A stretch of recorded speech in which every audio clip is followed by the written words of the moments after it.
और बारिश रुक गई लेकिन कराची वालों के मसाइल का अंबार कम ना हो सका है। गुलशन इकबाल, मलीर, औरंगी टाउन, लियारी और दीगर इलाकों में टूटी सड़कों ने अवाम और गाड़ियों के अंजर पंजर ढीले कर दिए हैं। स्कीम 33 में भी सड़कें टूटी फूटी हैं।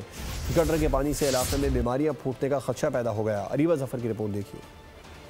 कहते हैं बारिश रहमत होती है, लेकिन जब सीवरेज का निजाम तबाह और सड़कें टूटी फूटी हों तो बारिश लोगों के लिए अजाब बन जाती है। ऐसा ही कुछ कराची में भी होता है। नॉर्थ कराची से औरंगी, लांडी से मंगोपीर, कोई इलाका ऐसा नहीं जहां बारिश के बाद आवाम तबाह सड़कों की वजह से हलकान न हुए हों। और स्कीम 33 के सुमेरा चौक का ये मंजर भी देखिए। सड़कों पर घड़े, हिचकोले गाड़ियों और मुसाफिरों की जिंदगी अजाब बना रहे हैं।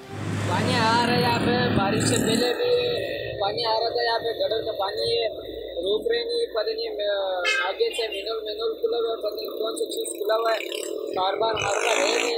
और ये बारिश से पहले भी ये पानी आ रहा था, अभी बारिश हो गया और भी ज़्यादा हो गया, और पानी अभी बारिश नहीं है, अभी और भी ज्यादा है। सड़कों की तबाही एक तरफ, दूसरी तरफ गटरों का गंदा पानी भी शहरियों की सेहत के लिए खतरा बना हुआ है। यहाँ पर काफी अरसे से गटर का बहुत मसला आ रहा है, जिसकी वजह से अभी तक इंतजामिया ने कोई एक्शन नहीं लिया। यहाँ पे काफी कारोबार खत्म हो चुके हैं। शहरियों का कहना है कि कराची को लवारिस छोड़ दिया गया है। आवाम की मुश्किलात का कोई पुरसाने हाल नहीं।